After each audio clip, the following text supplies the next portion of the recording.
I still remember the silence in that boardroom when I walked in for my first strategy session. The conversation stopped for a moment, not out of respect, but out of quiet evaluation. They saw a woman they could place in the background without consequence. I took my seat knowing I was already underestimated.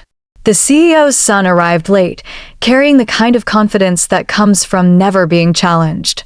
He glanced at me, smiled with the satisfaction of someone convinced he could read a person in 2 seconds, and made a remark about expecting someone with a different skill set. The men around him laughed with the familiarity of people who never imagined being corrected. I kept my attention on the documents in front of me while he performed his routine.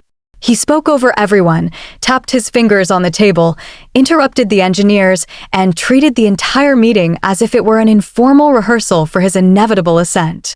Each gesture revealed how lightly he handled information he claimed to master. When he called me a pretty face, I did not look up. I observed the way he hovered over the technical charts, touching terms he could not define and pretending ownership of ideas he had never contributed to. His confidence relied on visibility, not comprehension. It became clear in that moment. He truly believed that being seen in the room was the same as understanding the room. Long before the company ever learned my name, I had worked through years of experiments in small rented labs, refining the engine design that would later reshape an entire sector. Those nights produced the patents that now carry my signature, each one drafted with careful precision and filed before I ever walked through their doors. When I joined the company, I brought that history with me, not as a gift, but as a structured partnership governed by clear legal boundaries. During one early review, I explained the patent chain to the product team. I spoke calmly, outlining how the prototypes evolved, how the licensing terms were structured, and why certain filings listed only my name as the original inventor. I kept the tone professional and steady. There was no need to defend anything. The documents already spoke for themselves. The CEO's son sat across from me, scrolling through the material with the impatience of someone searching for confirmation rather than understanding. He nodded at the highlights and ignored every supporting note. His questions circled around timelines, fundraising, and projected profit, yet he never asked about the foundation that made those numbers possible. I watched him close the presentation without once opening the attached legal summaries. He appeared satisfied, convinced that ownership was a matter of enthusiasm rather than structure. His certainty overlooked the one truth that never changes. Confidence makes people skip the fine print. The announcement came on a Tuesday morning, delivered with the enthusiasm of someone convinced he was unveiling a revolution. The CEO's son walked to the center of the auditorium and declared the upcoming $2 billion launch as his achievement. The room responded with admiration, unaware that the core technology behind his grand presentation had not originated from him at all. When the first slide appeared, I felt the shift immediately.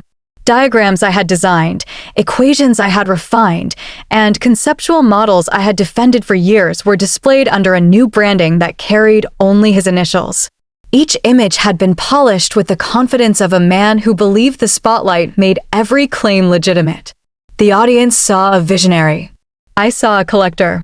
Applause rose with impressive force as he continued outlining the projected milestones. Investors leaned forward with interest. Executives exchanged satisfied nods. The entire performance revealed something deeper than arrogance. It revealed intent. This was not a misunderstanding or a rushed presentation. It was structured extraction, executed in front of an audience too captivated to question the source. I sat quietly, hands folded, observing how easily a room can accept a polished story when the truth is not invited to speak. No interruption was necessary.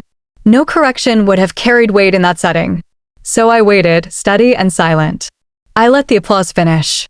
The turning point came quietly, far from any meeting room or announcement stage. I was seated in my office, reviewing the final integration reports, when the alert appeared on my screen. It was a simple message confirming that the company had attempted to deploy the engine without the required authorization key. That key was tied to a licensing clause I had written years earlier, one that protected the original architecture from misuse. I opened the control panel with a steady hand. There was no urgency in the gesture, only clarity. The authentication sequence displayed a timer that counted in seconds, waiting for a response from the verified owner. I selected the option to revoke access and entered my credentials. The system processed the request in a smooth, silent sweep. 6 seconds passed. In that brief interval, the engine lost contact with the deployment server. Automated scripts attempted to restart the process, but each attempt returned the same response: unauthorized. The launch team would see only a halted system with no indication of malfunction. There were no alarms and no dramatic interruptions. Just a quiet refusal within the structure they believed they controlled. Somewhere across the building, voices began to rise as the scale of the failure became clear. I remained still, watching the logs confirm the action I had taken. Ownership does not argue. It executes. The moment the launch froze, the company shifted from celebration to confusion. Behind the auditorium, executives gathered in a small conference room, trying to understand why the system refused every command. Engineers were called first. They reviewed the logs, compared timestamps, and pointed out that every sequence had followed protocol. Not one of them could identify a technical flaw. Their conclusion was simple. The engine was operating exactly as designed.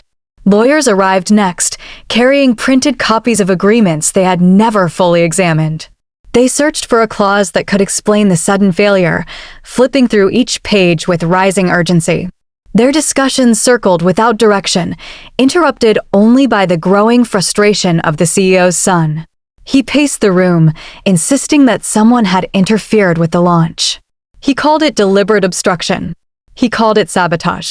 No one answered him. When the chief legal officer stepped forward, the room finally became still. He held a single document, one that carried my signature on every page. He did not raise his voice. He simply asked the question none of them had considered. Who owns the engine? The silence that followed stretched across the room with unmistakable weight. Every explanation collapsed into that single point. Every assumption dissolved. Noise disappears when facts enter. The collapse did not begin with announcements or accusations. It began with quiet observations from people who understood consequence better than pride. Investors noticed the stalled launch and requested the documents that governed the technology. Analysts traced the error back to the missing authorization key.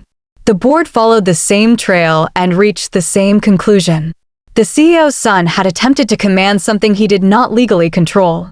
I watched the aftermath from a distance. I did not speak to the press. I did not respond to internal speculation. Instead, I focused on my work with the steady discipline that had guided every project before this one. Meanwhile, the valuation began to slip as confidence weakened. Partners withdrew tentative agreements. Departments questioned their leadership. Credibility, once presented as his greatest strength, eroded with remarkable speed. Within days, the board adjusted their posture. Meetings that once included him now proceeded without invitation. Concerns were documented. Decisions were postponed.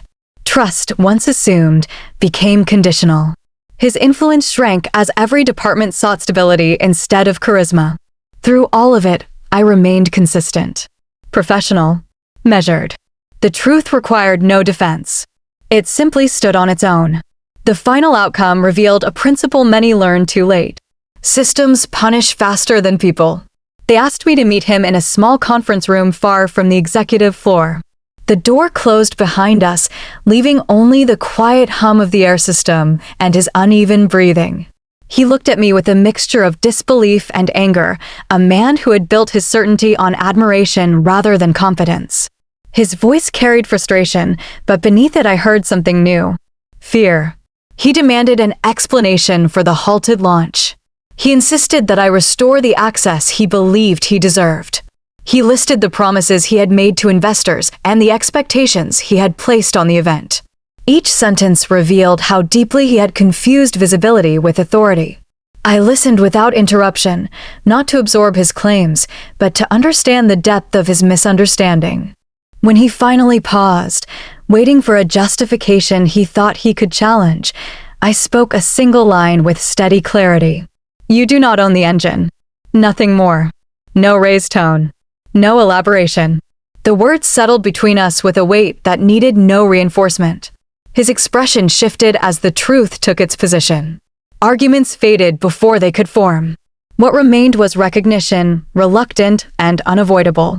I turned toward the door, leaving him with the reality he had never considered. Power does not repeat itself. If you have lived long enough to watch people rise on noise rather than substance, then you already understand the quiet advantage of experience.